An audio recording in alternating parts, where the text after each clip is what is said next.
começar aqui a falar sobre cirurgia plástica real, né? E dentro do nosso canal a gente vai ter dois momentos distintos, né? O primeiro momento é falando para vocês sobre a cirurgia plástica em si, né? Técnicas e cirurgias específicas de cada parte do corpo. E num outro momento nós teremos conversas, né, com cirurgiões plásticos, amigos ou não, né, mas que eu considero que se encaixem nesse perfil, né, do cirurgião plástico real. E no final nós vamos falar um pouco, né, do que significa para mim, para o Dr. Jerônimo hoje, nosso entrevistado, o que é a cirurgia plástica real. Mas enfim, vamos aqui apresentar para vocês, né, o nosso primeiro entrevistado, não podia deixar de ser o Dr. Jerônimo, né, que foi uma pessoa super importante na construção da minha profissão e também na sequência da minha vida pessoal após a formação em cirurgia plástica. Eu tive que fazer algumas escolhas no final da minha faculdade, algumas escolhas que eu tive muita dúvida, né, se eu tinha feito as escolhas certas ou não, se eu ficava num lugar, numa residência que eu tinha passado, se eu ia para outra, mas depois que tudo passou eu vi que as escolhas foram certas e Deus colocou na minha vida pessoas como minha esposa, como o Dr. Jerônimo, que eu não teria conhecido, né, caso eu tivesse tomado a outra decisão que existia na época. Então, o Dr. Jerônimo vai se apresentar, vai dar um oi para vocês e já quero puxar o gancho dizendo o seguinte: a nossa vida é feita de escolhas, né, Dr. Jerônimo? Então, a gente faz algumas escolhas durante a vida que vão refletir lá na frente, né? Bom, eu sou Jerônimo, sou cirurgião plástico há aproximadamente 30 anos e tenho uma formação de vida que depois o Daniel vai me perguntar e nós vamos nos falar. Mas pegando o gancho de escolhas, de acontecimentos, na minha vida também sempre foi assim. Às vezes nós não sabemos por que as coisas acontecem. E a minha ligação com o Daniel veio através da Faculdade de Medicina de Catanduva, da residência de cirurgia plástica, e que sem querer, é o que ele falou, eu não digo Deus ou uma força forte aí nos pôs em contato e nós tivemos uma afinidade pessoal, de trabalho e familiar muito intensa. Foi muito legal esse nosso convívio. E tá sendo ainda, né, Turma? Tá sendo. Apesar de que eu tô meio sumido, não tô morando longe, né? Não, sim, mas na verdade parece que eu tô o dia todo com ele, porque eu vejo ele nas redes sociais o tempo todo, me guio em cima do que ele faz, então eu acho que nós temos, a minha equipe toda segue ele, todo mundo, minha esposa segue ele, a gente fica o tempo todo conectado para ver o que ele está fazendo atualmente, que é muito importante para nós. Eu também te sigo e também tô vendo, então a gente troca figurinha quase todo dia, né, Dr. Jerônimo? Sim, a gente tá sempre o tempo todo aprendendo, né, e um com o outro, né, mas eu muito mais com vocês, mas... E respondendo o lance de escolhas, na verdade é muito interessante, né, que na minha vida, eu acho que isso também serve para o Daniel, as escolhas vieram depois, porque nós não fizemos as escolhas premeditadas, tipo assim, eu fiz essa residência por causa disso. Foi opção na época, eu falei, eu vou para essa, eu vou seguir esse caminho, eu vou seguir aquele caminho. E na verdade, depois que aconteceu essas coisas, é que nós refletimos, puxa, sorte que eu tomei essa decisão. Mas não foi uma decisão premeditada, tipo assim, eu vou fazer isso para acontecer aquilo. Muito interessante essa nossa filosofia de vida, minha e dele, eu acredito, porque tem dado certo isso, que a gente não premedita. Eu vou fazer isso para acontecer aquilo, eu vou fazer aquilo, a coisa vai fluindo, vai acontecendo naturalmente. E as pessoas de bem vão entrando na nossa vida sem nós percebermos, porque nós vamos fazendo o bem o tempo todo. Essa que é a verdade. Inclusive, eu nunca te perguntei, Dr. Jerônimo, já para começar a falar de carreira, né, que eu acho que interessa para as pessoas que não seguem, para os pacientes, mas também talvez para colegas cirurgiões plásticos, principalmente os que estão começando. E nós vamos eternizar aqui nesse vídeo essa história do Dr. Jerônimo, né? Vai ficar aí para sempre, se Deus quiser, no YouTube. Como é que foi, Dr. Jerônimo? Como é que você escolheu a cirurgia plástica? Você tem história de médicos na família, cirurgião plástico na família? Você falou que foi acontecendo naturalmente, mas como foi isso? Na verdade, a minha família toda é uma família de médico, né? Nós temos 40, 50 médicos, segundo eu 52, segundo a Fabiana é muita gente, mas contamos, já tem 52. E eu tenho uma formação, desde pequenininho, 7 anos, eu falava que eu queria ser cirurgião, eu não queria ser médico, eu queria operar. E isso eu fui levando para minha vida. E fiz a faculdade de medicina, fiz no Rio de Janeiro, em Valença. Passei com 17 anos, muito jovem para ter entrado, mas o que eu falo aconteceu. Quando eu entrei na faculdade, eu queria ser cirurgião. Então, basicamente, eu estudei anatomia e cirurgia experimental. O tempo todo estudando anatomia e cirurgia experimental. E me preparei para ser um cirurgião geral. E acompanhava um dos tios meus, que mora em Olímpia, infelizmente faleceu. O nome dele é o centro cirúrgico. E eu ia fazer cirurgia geral para ir com ele. Passei na residência de cirurgia geral, no Hospital Heliópolis. Lá em São Paulo. Na É época era a prova do SUS São Paulo. Prova do... Que é a mesma, era pelo SUS? Era INPS. INPS. INPS era uma prova geral, muito concorrida. É um hospital muito grande em São Paulo, em que recebem pessoas de todos os tipos de patologia. E eu fui e comecei a fazer cirurgia geral lá no Hospital Heliópolis para ser cirurgião geral. E vim para o interior. Isso já Esse era o objetivo. Era o objetivo da vida da minha família. Talvez não o meu. O meu eu queria ficar no Rio de Janeiro, em São Paulo, mas a minha família queria que eu viesse para cá. A família toda aqui de Betim. A família toda é da região. A região, Tabatinga, Olímpia, toda a nossa região. Minha família é muito concentrada, nós vivemos praticamente num lugar só. E nessa época eu me deparei com uma especialidade muito interessante, cirurgia de cabeça e pescoço. E eu comecei a fazer uns trabalhos de cirurgia de cabeça e pescoço. A cirurgia de cabeça e pescoço no Hospital Heliópolis era muito forte. Era uma das melhores que tinha no país. E os cirurgiões gostaram de mim. E eu comecei a fazer trabalhos lá e em um certo momento, isso no final do R1, começo do R2, eu já estava meio assim de vir para o interior, eu ficava relutando. E um dia, o Dr. Josias, que era o chefe, o Dr. Francisco, o Dr. Jacó, eles falaram assim: você não faz cirurgia de cabeça e pescoço? Ou por que você não faz cirurgia plástica, faz microcirurgia e volta para Heliópolis? Eu falei, nossa, eu já estava meio encanado de vir. Na época não tinha residência de cirurgia plástica no Heliópolis. Não tinha. Eu falei, nossa, eu gostei da ideia. E eu tinha vindo operar no interior com meu tio e tinha me deparado com um GO, que tinha que fazer GO, eu já não tinha gostado muito. Eu falei, esse é o caminho. Eu estava muito envolvido com a cirurgia de cabeça e pescoço, com amizade com eles. Você sabe que a amizade é coisa que vai agregando, né? E eu falei na época, então eu vou fazer cirurgia plástica. Vocês me arrumam tudo? Brinquei, eu falei, nós acertamos tudo para você. Eu falei, nossa, vou fazer cirurgia plástica. E aí, mas na residência de cirurgia geral você não tinha tido contato com plástico? Não, eu nem sabia. Eu não sei. Imagina. E um detalhe a mais. Vim pro interior, minha mãe nessa época era viva, morava em Tabatinga, e eu vivia um pouco dela ainda. Eu não trabalhava, não ganhava muito pouco, né? Era só a bolsa, minha mãe tinha que me ajudar. Eu cheguei e falei, mamãe, eu não vou mais fazer cirurgia geral, eu não vou mais vir pro interior. Ela falou, nossa, o que está acontecendo na tua vida? Ô louco, ela ficou muito preocupada. Mas o que você vai fazer na tua vida? Ela achou até que eu fosse abandonar a medicina. Eu falei, não, eu vou fazer cirurgia plástica. Minha mãe falou, o quê? Na época... Cirurgia plástica? Imagina, o que você vai ser na tua vida? Não, é um absurdo. Mas foram um monte. Meus primos vieram falar comigo. Isso há 30 anos atrás. Nossa, um primo meu que é cirurgião geral hoje. Faz essa besteira, não. Que é muito querido, que é amado, que é o meu irmão também. Ele falou, ele chama Emílio. Ele falou assim, não, você tá louco. Eu falei, eu vou fazer cirurgia plástica. E realmente prestei uma outra prova. Essa prova de cirurgia plástica foi terrível, acabou com a minha vida, porque ali eu já estava decidido, eu não tinha um plano B de vida, eu já não tinha plano B, eu tinha que passar. Estudei que nem maluco, depois que eu passei na prova eu dormi 2 dias seguidos de estresse.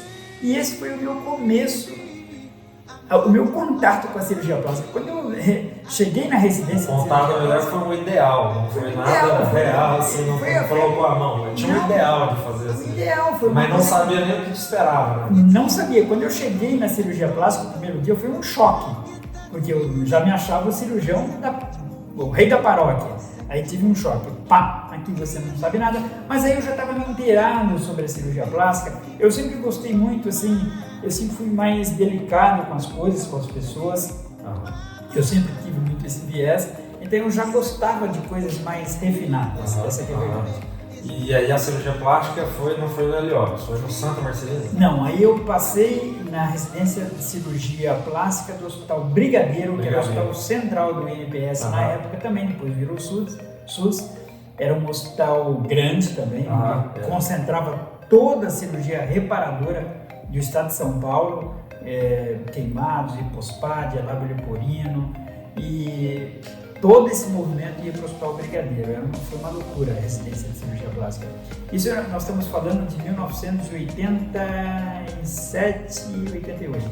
87, 88. Então era uma residência de cirurgia plástica completa, assim, né? Muito. Na verdade, na residência é interessante que, como você acabou de falar, a gente trabalha com o SUS, né? Sim. Então, assim, a gente faz cirurgia plástica, né, dentro dos hospitais de residência, que são hospitais que atendem o SUS. Sim. Então, uma certa parte da estética a gente não trabalha, a gente trabalha, mas a gente trabalha um pouco menos. A gente mexe com muita reconstrução, né? No caso da minha residência em Catanduva, a gente mexia muito com queimadura. Né? Então, e a gente vai tendo aquele contato com a estética aos poucos, à medida que vai passando os anos da residência, né? E acredito que lá também é a mesma coisa. Lá, realmente, a residência lá era uma residência de cirurgia reparadora. Essencialmente, nós operávamos lábio leporino, hipospádia, que é a criança que nasce com um pipizinho alterado, com um problema de pênis, e queimaduras, sequela de queimaduras, reconstrução de mama. Foi uma residência extremamente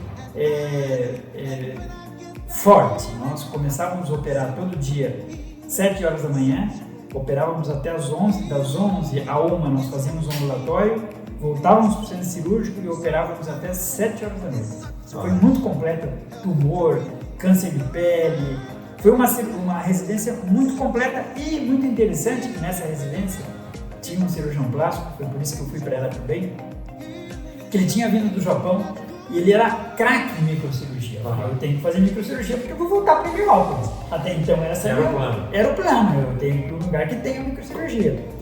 Mas aí eu já não me interessei muito pela microcirurgia, eu já comecei a ver outras coisas. Nesse momento, na residência, nós também tivemos uma preparação estética, isso foi acontecendo. É o que eu falo, passo a passo, grau a grau.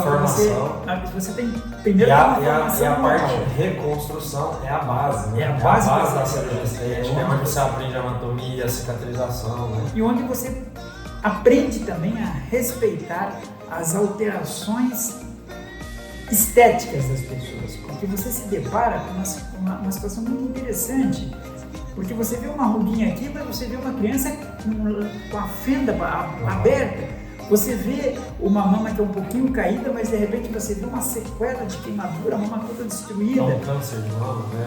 Um câncer de mama, e você vê uma gordurinha no culote, mas aí você se depara, isso tinha muito, sequelas de acidente automobilístico, com a perna toda deformada. Então isso vai agregando os valores de estética, de reparação, e isso te agrega a vida, isso te faz forte na vida. Isso. E eu terminei a residência de cirurgia plástica no Hospital Brigadeiro, isso foi em 1990. Aí não voltou pro... E aí, na sequência disso, o que aconteceu? Você ia voltar, o plano era voltar para o Hospital Não Fez Cirurgia Geral. E onde foi que esse plano mudou? Onde foi que esse plano mudou? Fevereiro de 1990, termino a residência de cirurgia plástica, tudo certo para eu ficar em São Paulo. Eu tinha uma vida... Tinha 5 anos. Tinha 5 anos. Eu já estava formado, com expectativa de vida. Só que aconteceu uma coisa no país. O país ele vive em mudanças sequenciais. Fevereiro de 1990, Fernando Collor de Mello faz um bloqueio da poupança do brasileiro. E todo mundo fica com 50 reais e todo mundo sem dinheiro. Em São Paulo os serviços parou, o país parou. E na época tinha terminado a residência, o serviço do Hospital Heliópolis parou. E aí o que eu faço? Eu falei, bom, eu vou para casa da minha mãe. porque também não tinha jeito de ficar em São Paulo. Então deixei meu apartamento e vim para casa da minha mãe. Só que aí eu comecei a operar as amigas da minha mãe. E é muito interessante que o interiorano, nós somos descendentes de italiano principalmente aqui. O interiorano juntava dinheirinho num colchão. E nessa época, em 1990, eu já saía aqui operando muito. Eu recebia dinheiro em notinhas assim. Nota em cima de nota. Nota em cima de nota. Eu operava, eu comecei operando. E aí eu comecei a operar as amigas da minha mãe, as parentes, aí a Sua coisa mãe foi... deve ter ajeitado para elas operar, pra você convencer minha mãe achava que eu era melhor que agora. Minha mãe sempre achou que eu muito mimado, que eu fui o melhor, minhas tias também. Minha família sempre me deu muita força, eu sempre fui muito mimado pela minha família toda, essa que é a verdade. Então quando eu cheguei aqui, eu era meio, apesar de ter muitos médicos na família, eu era o xodó, eu sempre fui meio xodózinho, então, e todo mundo confiava muito em mim. Nessa época eu já operava nariz, operei nariz da minha cunhada, da minha sogra, de todo mundo. E aí eu comecei a operar aqui em fevereiro de 90. O país deu uma estabilizada e eu já estava com uma casinha alugada aqui em Ibitinga, mas não... e nessa época também a minha ideia era ir para Marília. A Unimar estava abrindo uma faculdade de medicina e eu tinha um parente que era tesoureiro da Unimar e ele me convidou para fazer um centrinho de Lago Leporino lá na Unimar. Então a ideia era ir para Marília, não ficar em Ibitinga. Mas como eu operava muita gente aqui, minha namorada era daqui, eu fiquei em Ibitinga, mas ia para Marília. Eu operava lá em Marília, na faculdade, Piriri. E essa foi a minha vidinha no começo, quando chegou. O que te trouxe para cá? Só um intervalo, depois eu vou te perguntar da clínica, mas você falou da sua namorada, da sua sogra, em que momento que a Fabiana entrou? Você conheceu ela aqui em Ibitinga, lógico? A Fabiana Mas você namorou com ela à distância? Você estava lá em São Paulo? Então, minha namorada morava aqui, né? E eu ia para Marília, olha isso. Num carnaval, um pouquinho antes de eu terminar a residência, minha irmã morava aqui em Ibitinga, eu vim passar o carnaval aqui em Ibitinga. E fui, minha irmã passou mal, porque estava grávida, sempre passava muito, mas eu fui no carnaval de Ibitinga e conheci a Fabiana. Isso foi em fevereiro. Final da residência. Final da residência, comecei a namorar. Quando eu ia para Marília, a Fabiana fez o seguinte, ela prestou vestibular e passou em fisioterapia em Marília. E ela mudou para Marília. E eu vim para Ibitinga. Mas eu vim para Ibitinga indo em Marília, uma clínica alugada em Marília. Marília é bem perto aqui, quantos quilômetros? 150 quilômetros, mas tinha um potencial de cidade maior. E eu operando aqui, com a casa aqui, a Fabiana fazendo fisioterapia lá em Marília. A nossa ideia já era casar, esse foco, né, de casamento. Mas ela lá, pra gente poder morar lá.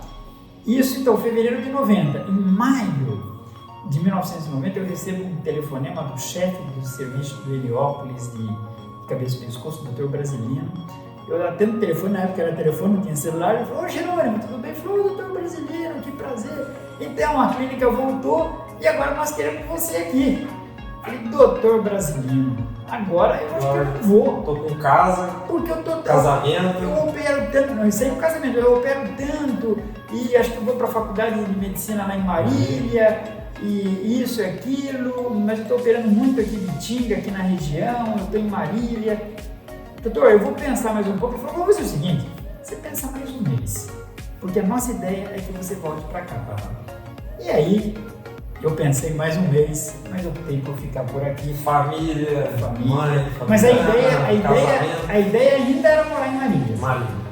Mas eu operava muita gente em Ibitinga. Mas é muito interessante, eu operar muita gente fora já, de São Paulo. É um viés que acontece sem que a gente perceba. Na época, essa paciente que vinha de fora, você operava em Marília. Ou aqui em Ibitinga. No hospital. Aqui na Santa Casa de Ibitinga. Na Santa Casa de Ibitinga. Mas eu operava na Santa Casa de Ibitinga, de Itápolis. Eu operava onde dava. Nessa época eu operava em várias cidades, assim. Eu não operava só em Ibitinga. Porque os cirurgiões precisavam de mim em Itápolis, eu ia para Itápolis. E Olímpia também, eu tinha um tio que operava lá, ele me dava muita força, eu operava lá. Mas então a minha vida, em 90 estava concentrado. A ideia de ir para Marília, mas ficando em Ibitinga como centro. Porque eu já senti que eu operava muito aqui em Ibitinga. Isso em 90. E aí vai entrar algo que eu quero puxar na sequência, que é o seguinte. Mas aí, só um detalhezinho. E a Fabiana fazendo fisioterapia. Quando entrou as férias em julho, eu já operei bastante.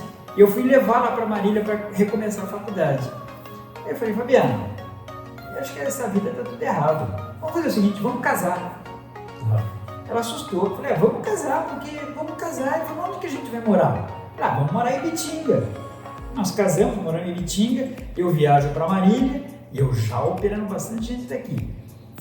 E assim foi feito. Então, em agosto de 1990... Ela continuou a faculdade lá? Aí eu pedi ela em casamento em agosto, 6 de agosto. E aí, depois de 3 dias, a hora que eu vejo, ela tinha voltado. Eu vou parar a faculdade, senão vamos casar, nós vamos morar aqui em Ibitinga. E aí foi o lance de morar mesmo. Aí ficou o pé, vamos dizer assim, em Ibitinga. Em que momento surgiu, eu acho que assim, algo que eu acho que é o sonho de todo cirurgião plástico, inclusive a gente conversa muito sobre isso, eu estou partindo para isso, você já sabe. Isso. Mas há muitos anos atrás, o Dr. Jerônimo e Ibitinga, que é uma cidade pequena, sim, resolveu construir essa clínica que nós estamos aqui hoje, que para os padrões nossos atuais é uma super clínica. Isso foi que caberia numa super cidade, numa capital. E aí? E aí foi assim, em 91 eu me casei e já operando muita gente de Ibitinga, em Ibitinga, na Santa Casa de Ibitinga, mas muita gente fora, vinha gente de tudo quanto é lado. E eu ocupava muito o centro cirúrgico. Era 1, 2 salas de final de semana e aquilo atrapalhava muito o centro cirúrgico aqui da Santa Casa porque eu tinha um movimento muito grande. 91, 92... Em 92, um provedor da Santa Casa chegou para mim, e nessa época ainda eu pensava em ir embora, sei lá, né? Minha família falava assim, cirurgia plástica, aqui não vai dar certo. Mas eles já começaram a ver que eu operava muito, eu trabalhava muito.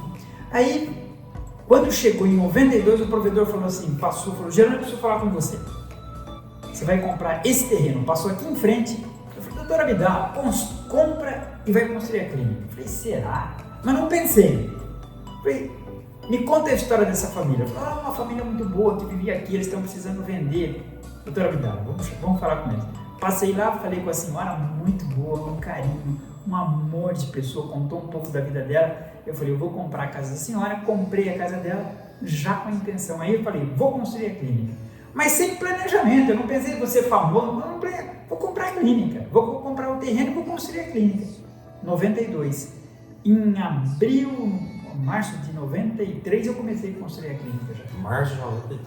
Em março de 1993. Já desse tamanho, já com 2 salas de cirurgia. Mesma coisa, não, com uma sala só e 2 apartamentos. Ela tinha 500 metros quadrados, mas em 1993.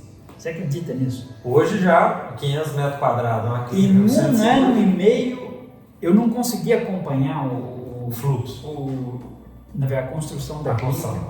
Então, nós contratamos uns pedreiros que você trabalhando, tem toda a obra rodando. Na época a Fabiana, que me ajudou a construir, na verdade ela basicamente construiu. Eu tive um arquiteto, muito amigo meu, Perseu. Nós rodamos várias clínicas para poder conhecer e fazer uma maquete do que ia ser. E em um ano e meio construímos a clínica, que na época a gente já chamava de Clínica Dr. Jerônimo. Abri a clínica em 1º de abril de 1995, um sábado, operando 26 anos. Operando uma paciente de São Paulo, você acredita nisso? 26 anos. Maria Quitéria. Foi a primeira paciente, e na época eles ligavam por telefone, não tinha vídeo, não tinha nada. Eu acho engraçado que o Dr. Jerônimo tem as datas certinho, tudo na cabeça. E se me perguntar o dia que eu pedi a Adriana em casamento, eu não sei falar. É porque algumas datas foram muito marcantes para mim. Por exemplo, o dia que eu pedi a Fabiana em casamento foi 6 de agosto, é feriado em Ibitinga, dia do aniversário do meu sobrinho. 1º de abril era o dia da mentira e dia do aniversário de uma pessoa muito querida também. Foi muito marcante para nós, né? Então isso realmente... E nós já começamos operando assim, pum, pá, e tudo na clínica. E o que você acha, Dr. Jerônimo, hoje, por exemplo? Eu sei, eu imagino, né? Mas o que você pode dizer que para o cirurgião plástico aí, se vai assistir a gente que está começando, um diferencial, você já deixou um pouco claro, você tem a liberdade de voltar nas suas cirurgias, mas o diferencial hoje que a clínica te traz e se você hoje, sabendo o preço que as coisas custam hoje, tudo, se você realizaria isso novamente, se fosse para começar a construir hoje? Olha, na verdade, é o papo que nós começamos a falar. Na verdade, eu deixo a vida me levar. Então, eu acho que o que eu fiz, de certo, eu já fiz. E o que vai acontecer, é difícil para eu falar para um cirurgião, eu acho que a coisa tem que fluir. Situação da vida. Você tem que sentir o teu momento, porque você tem uma estrutura dessa hoje, você tem que ter um esquema muito forte para poder operar, você tem que estar mais estabelecido. Na época eu construí a clínica, porque eu já tinha um movimento cirúrgico adequado para suportar. Eu não fiz assim, tipo, eu vou construir a clínica para poder arrumar paciente, para poder ganhar, para poder ficar rico, não tem nada a ver. Eu fiz porque eu precisava fazer. Então eu acho que a coisa tem que ir desenrolando conforme a tua necessidade. Não adianta um cirurgião começar... Tá começando, não tem fluxo. Ele tem, na verdade, que ter esse objetivo. Vou um dia ter minha clínica, vou crescer, eu vou para frente. Mas o caminho você tem que ir triando conforme a tua vida vai levando. Eu acho e a clínica do Dr. Jerônimo hoje, né? Quem conhece, muita gente constrói a clínica também para sublocar a sala de cirurgia, quarto, né? No caso, a clínica do Dr. Jerônimo gira com o fluxo do Dr. Jerônimo. Sim, e essa foi a minha ideia. Como eu tinha o objetivo meu, eu sempre fiz as coisas muito para mim. Então, eu construí a clínica porque eu precisava construir para suportar o que eu já fazia. Então, eu nunca subloquei a clínica, porque o meu movimento sempre foi assim. Mas é lógico que a clínica foi se adaptando, a clínica foi melhorando, e nós fomos, passo a passo, acompanhando as modernidades da vida. Esse é o segredo que eu dou para o jovem cirurgião. Você tem que ter um objetivo, você tem que ter rotina e você tem que acompanhar o que a vida te traz. O que a vida te traz? A vida te traz coisas boas, então você tem que acompanhar e não ficar com aquela picuinha de um detalhe de outro, olhando do lado. Você tem que sempre se espelhar em quem? Em quem vai pra frente. Eu me espelho hoje num cirurgião jovem, que é o Daniel. Então o que eu quero? Eu fico acompanhando ele, a gente vai conversar isso aí, e eu fico me espelhando nele. Você vê como é que a coisa mudou. Então eu sempre tento ir atrás de pessoas que me trazem coisas boas. Isso é o fluido bom, gente. O que eu dou de mensagem para o jovem: busque a clínica, busque fluidos bons. Pessoas boas, cirurgiões bons que podem te agregar coisas na vida. E você vê que nossa conversa vai fluindo naturalmente. Eu até tenho um roteirinho ali escondidinho que eu estou seguindo, mas assim, é exatamente isso que eu ia puxar agora. Dr. Jerônimo já há 26 anos com a clínica, já há cerca de 30 anos de cirurgia plástica, continua no auge, continua aí com uma dificuldade tremenda de atender todo mundo que quer ser atendido por ele, que quer ser operado por ele. Isso não é algo fácil, né? É como você comparar um atleta profissional que chega no auge. Vamos falar sobre tênis. Roger Federer chegou no auge e se manter no auge talvez seja mais difícil, né? E o Dr. Jerônimo está há 30 anos nesse auge, né? E eu acho sinceramente que um dos segredos é a curiosidade de estar sempre melhorando, correndo atrás, é a humildade de sempre poder ir no congresso, aprender com alguém, de falar que está aprendendo alguma coisa comigo, que eu não sei nem se é possível, mas eu acho que a curiosidade, a humildade. Então eu acho que isso que te deixa nesse patamar há tanto tempo, né? E falando sobre isso, eu queria saber se você ainda acha, assim, eu estou lendo um livro que é sobre a história da cirurgia, né? Há 180 anos atrás, não existia nem anestesia direito. As pessoas, os cirurgiões, não lavavam as mãos, eles entravam na sala de cirurgia, era um auditório, não tinha antibiótico, era um auditório, e ele usava uma roupa suja de sangue de outras cirurgias, não existia anestesia, o paciente era operado com dor, não existia antibiótico. Então, no livro, inclusive, fala que o índice de mortalidade dentro do hospital era maior do que em casa. Se o paciente conseguisse ser assistido em casa, a chance de sobrevivência era maior. Então, você vê que em 180 anos, que é pouca coisa, a gente consegue buscar o nome de parentes nossos que viveram há 180 anos atrás. Sim. Não é tão longe assim, né? Então, a evolução nesses 180 anos da medicina e da cirurgia, principalmente, foi muito grande. Agora, falando de cirurgia plástica, hoje, o Dr. Jerônimo ainda acha que é possível surgirem novas técnicas, é possível ainda a cirurgia plástica sair de onde nós estamos e evoluir, porque todo dia, nós vamos falar daqui a pouco sobre redes sociais, nós estamos vendo alguém que surge com um nome novo para uma técnica, que surge com uma técnica nova, que vira professor, que começa a dar curso. Vamos falar de realidade, Dr. Jerônimo. Você ainda acha que existe algo? Eu acho que uma pessoa que realmente desenvolveu muita técnica foi o Dr. Pitangui, Dr. Ivo Pitangui, que já faleceu, que foi um grande nome mundial da cirurgia plástica, vai ser pro resto da vida. Ele realmente inventou muito instrumento cirúrgico, muita técnica. Mas hoje, o Dr. Jerônimo ainda acha que tem como a cirurgia plástica evoluir, surgirem novas técnicas.